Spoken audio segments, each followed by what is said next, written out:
Yeah, it was a tough one to take, that one. I know. Is it a good point, or is it 2 points dropped, or what? No. It's got to be 2 points dropped simply because you're at home, and they know that you can't drop points at home when you're going for what Arsenal are trying to achieve at the end of the season. So, you know, when you look at the way that they drop the points, obviously it's massively disappointing, but we can't get past the fact it's 3 games, and you're going to have to make that up somewhere along the line. But it was disappointing. But teams will drop points across the course of the season. I know they don't drop many points now. If you want to go and win the title, it's tougher than it ever has been. But you know, is it the worst thing in the world? No, because they didn't lose. But like I say, the most disappointing thing is probably the manner in which they lost, and you know, obviously Declan being sent off. It gave Brighton the impetus, and they made some very good substitutions. João Pedro, like we've been talking, is very, very dangerous. And in the end, I think that you have to really be happy that you got that point in the way that they were finishing the game. Do you want to talk about the decision and get it out of the way? What decision? I didn't see any. Well, the decision, what decision? Do you think any. Declan Rice was correctly booked twice I think for these incidents? That, like they're saying, like you see the ball's moving now, right? So the ball's moving. So we're talking about letter of the law, and we're talking about consistency. I was talking about Darren. So if we are going for the letter of the law, we are going for consistency, then that's not ready to be taken because it's still moving. So then they should have had a look at that and said, well, OK, well, the ball was moving, so you can't restart play because the ball... But then I heard this only 24 hours. I'm hearing ex-referees come out and saying, OK, that was interesting, because nobody mentioned that fact. And that is letter of the law. If the ball's moving, then you can't take the restart. So those things should be taken into consideration. We've got referees upstairs who know these rules. I didn't know it. You know what I mean? I didn't know it, but they know it. So they should have said, hang on a minute, the ball was moving, so he wouldn't be able to take the restart anyway. So when you go into it that deeply, like I obviously have over the weekend, you know, and you think to yourself, OK, probably let down by consistency again. It does feel harsh, that second yellow, doesn't it? Oh, it's incredibly harsh. I don't want to see games of football decided by that. That was a really good game of football. And if Arsenal would have had 11 players, they would have won, more than likely. So I think the 60,000, 70,000 that come in, they want to watch football. They don't want to watch a technicality of maybe a little kicker. I know maybe the way the law's written... Even if that was a first yellow, I mean, obviously there's a spotlight on it because it was a second and he got sent off. But even if that was a first yellow, we'd still be at least acknowledging it today because it just feels strange. Premier League games shouldn't be decided by that. It should be decided by these brilliant players that we have. And I know the way the law's written, it probably is deemed a yellow.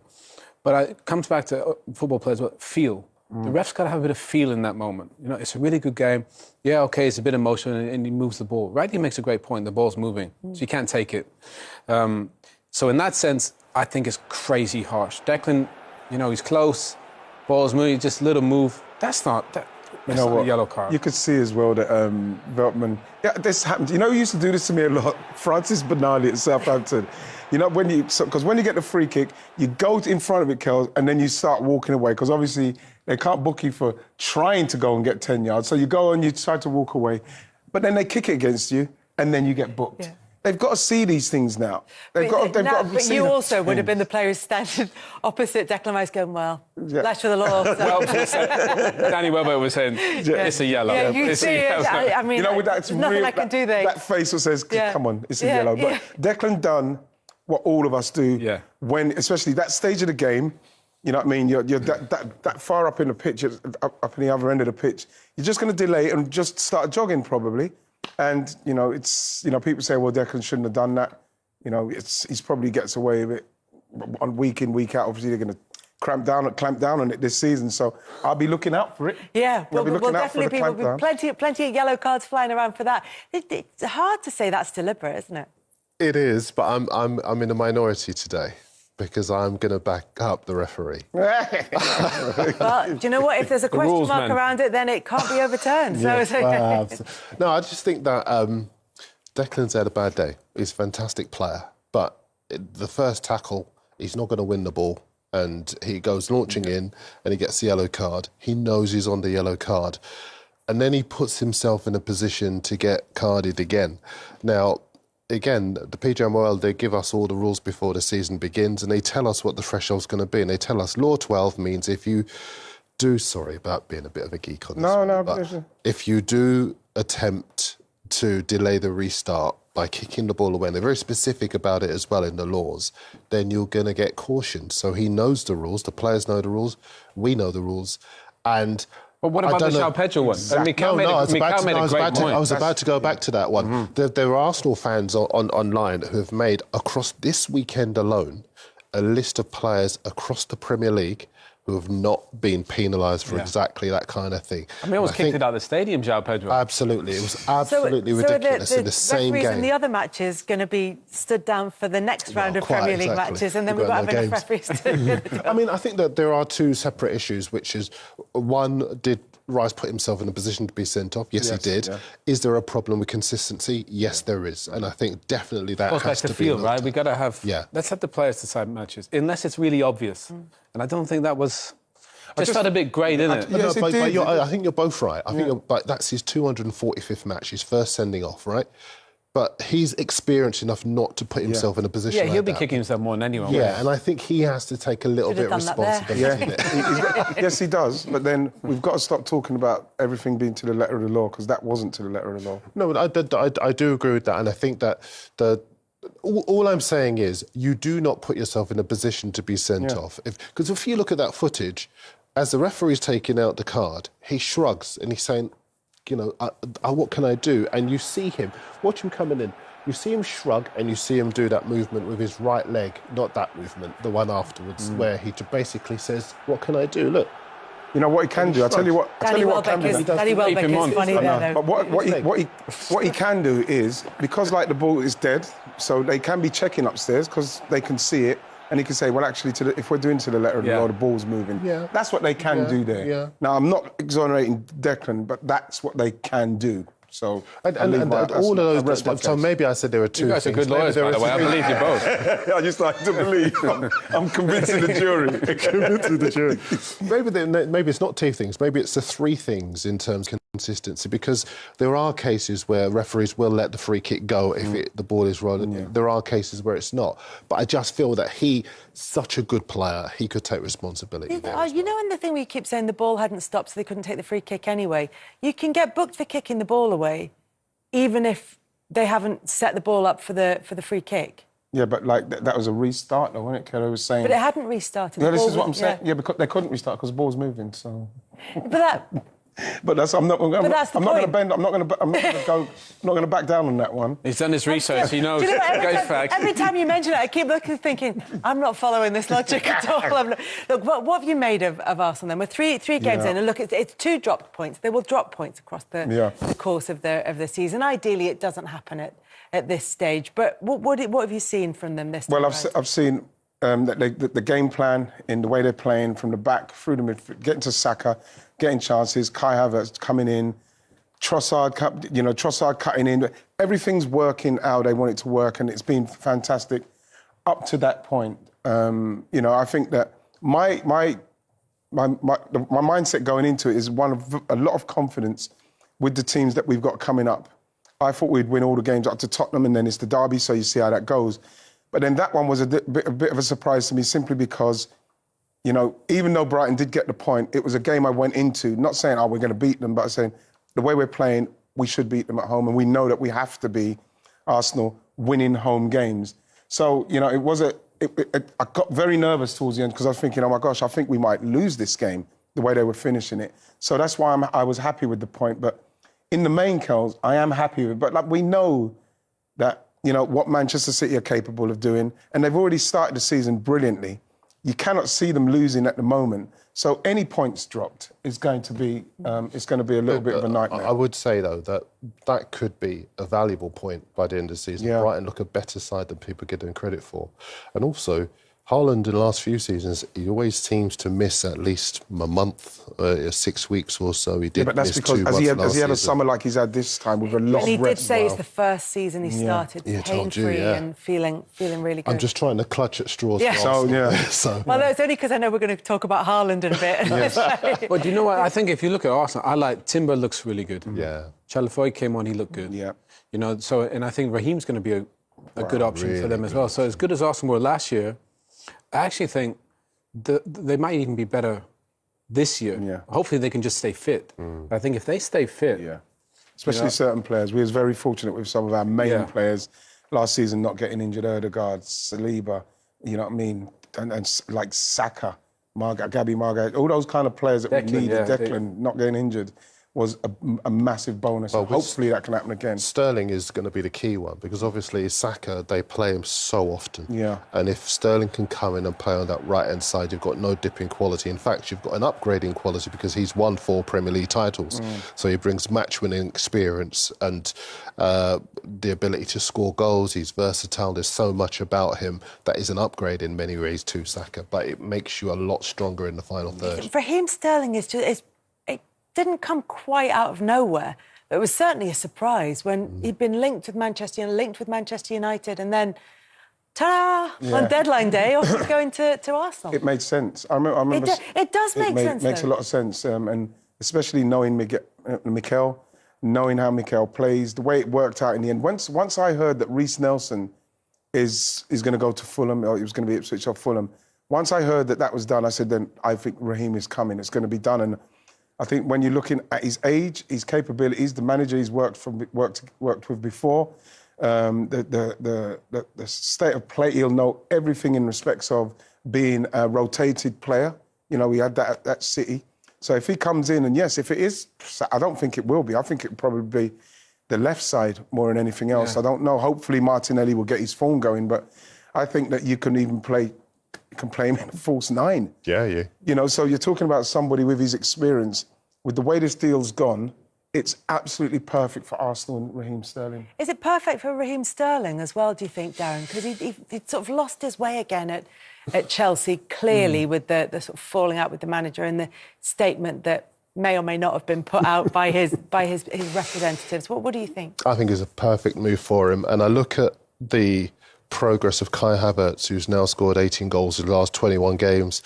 I look at Jorginho, who helped challenge for the title in the last couple of seasons as well. Both of them were players that Chelsea thought were no longer good enough to play for them. They've gone to a settled side under a manager with a plan, a club that's progressing, a dressing room that's settled, and they look terrific players. We knew they were anyway. Sterling is too, and he wants, I understand, he wants to get back into the England squad for the World Cup, so I know he's going to be driven to succeed as well. I think this could be another terrific signing for us. Family, I know, uprooting of the family and that, Kells. Everything's just worked perfect for him. His first game he qualifies for is against Tottenham. He could score in that game, you know, become an instant hero. It's all panning out well for You've got Raheem. the whole future. As soon as he signed, I had all his all planned. I'm delighted with it. Did you text him as soon as he did? Or did Absolutely. I knew you would have done. Because honestly, I'm not even just saying it. You know, sometimes you see a player in the shirt, you can instantly say that shirt suits him. Yeah. It does. Thank you. Some moves feel right. And this absolutely. one, I don't know why. The other one from this, just as an aside, and we are going to go to break in a second. Trevor Chalobah going to Crystal Palace. It just feels right. He looks right in the shirt, and it's got a nice feel about it. Anyway, like you said, 2 points dropped against Brighton, which may come the end of the season not be the worst thing, because Brighton look like they've started well, and they look like they're going to improve, and there's going to be more to come from them. Very good point for Brighton. Drop points for Arsenal, but it's all about the backdrop to the Declan Rice red card at the start of the second half, which is why we've got our friend Chris Foy here, because social media, certainly with Arsenal fans, has been very lively in the last 24 hours. So let's take this logically, as we always do, and calmly, as we always do. Technically, laws are the laws. Was that the correct decision to issue a second yellow card against Declan Rice? Yes, it was, because obviously he'd been cautioned in the first half, and delaying the restart is a standalone offence.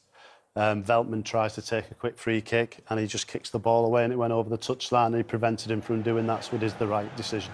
OK, now lots of people have been saying, but the ball was still moving, so he has not prevented a quick free kick because the ball was moving. Is that immaterial?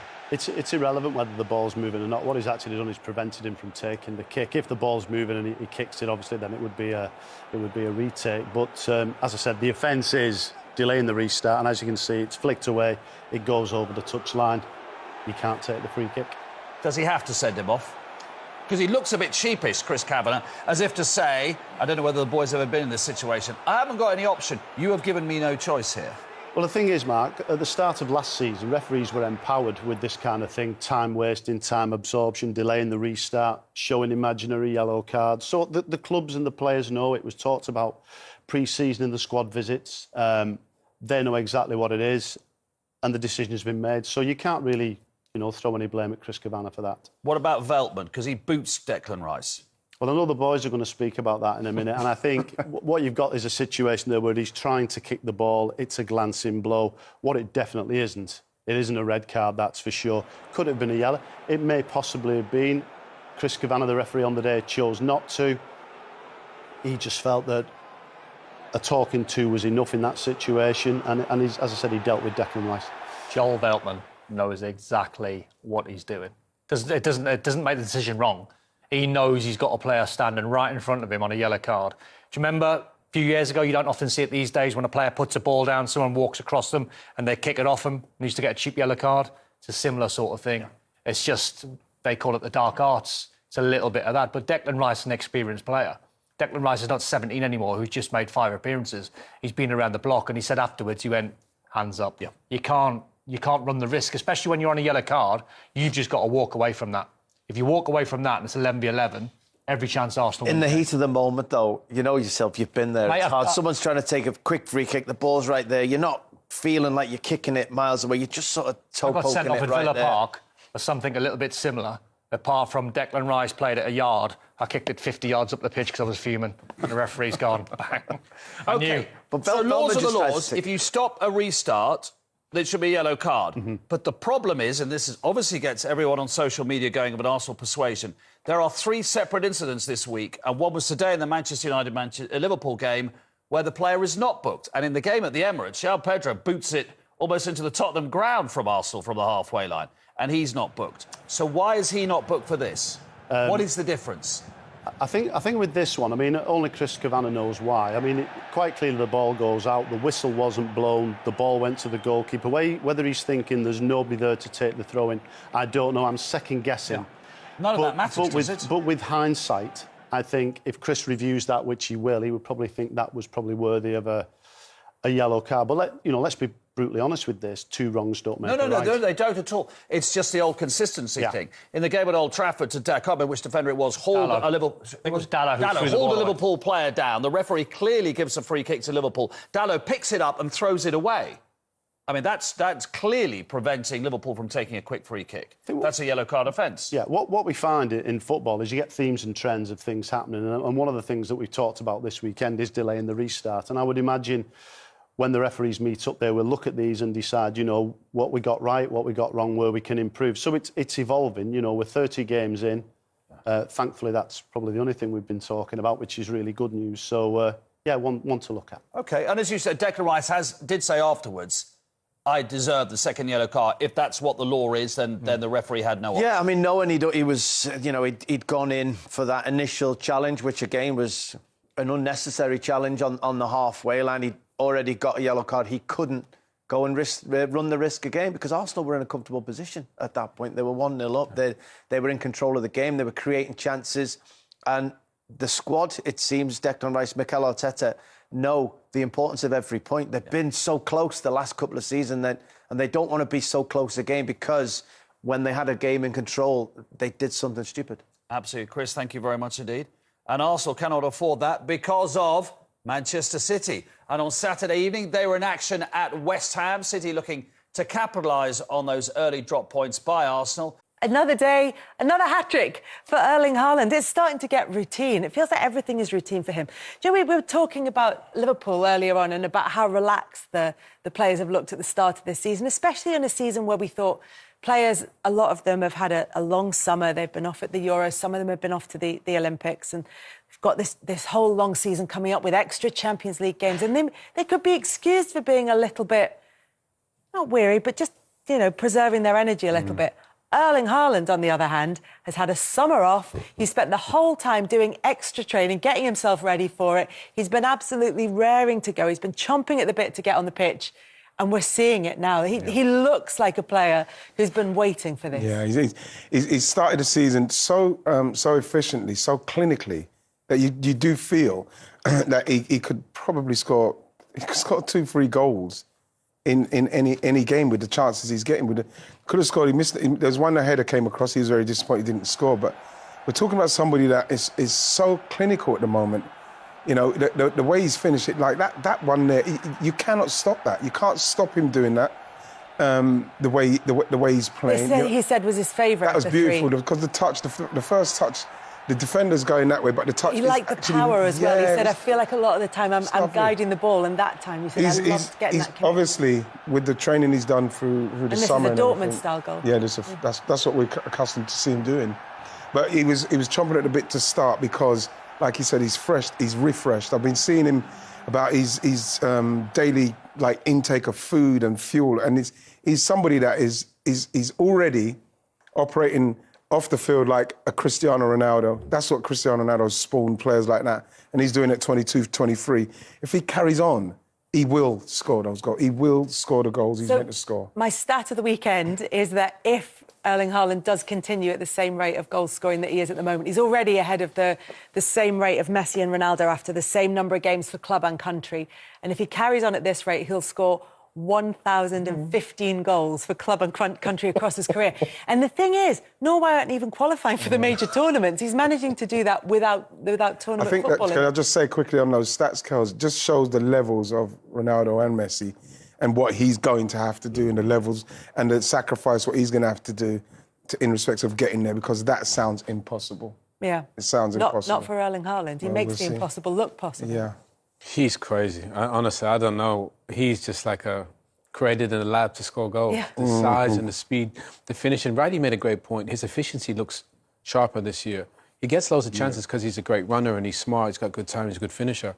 But he looks more efficient this year in front of goal. One thing I would say is the defending against him has been horrendous so far. The guy, literally, the first goal is like a partner of the ways. You can drive a truck through the middle. You can't give Erling Haaland that space. The second one, he gets onto his left. So when the guy's that good, like Michael Jordan, they used to say, you can't defend him out against your own. You've got to do it with numbers. And I think with Haaland, you got to try and be physical with him, bump him, get him out of stride. Right, he's one of the best goal scorers ever. Every time he makes a run, he's always free. Yeah. Nobody bumps him. You know, Kevin's just picks him out and looks up, and I just can't stop him. He does actually remind us of you in so much as he's so good at bending his run, timing his run. He's so very seldom offside. Yeah. You see so many good strikers who get superb ammunition, but they're always offside. Whereas the timing of his runs is outstanding. His finish when he gets into position is unerring. He is somebody... I actually think that when you consider Messi and Ronaldo got their numbers... OK, Ronaldo did in the Premier League, but Messi, most of them in the Spanish league. Yes. Whereas, as far as Erling is concerned, everyone said, well, when he got his numbers in the German league, it's an inferior league. He's come here and he's got more goals. And I just think he's one of... Well, he is. It's not rocket science to say we are looking at a phenomena in world football. Normally, you've got to go into social media to see the clips from another league of a player this good. We have him in this league, and he's going to score more goals for fun. Just one thing, I love the story of him chopping wood with his dad during the summer, like some Marvel origin story. Yes, like Thor. Like Thor, exactly. What's his name in Rocky? Oh, Dolph Lundgren. Yeah. Drago. Ivan Drago. Yeah. I do get Ivan Drago vibe off of him. Yeah, it does have that sort of relentless... Just a quick one on his movement. I mean, as Owen's saying, it looks as though teams aren't defending against him, but as Darren pointed out, that was one of the things that you were brilliant at, was creating that space.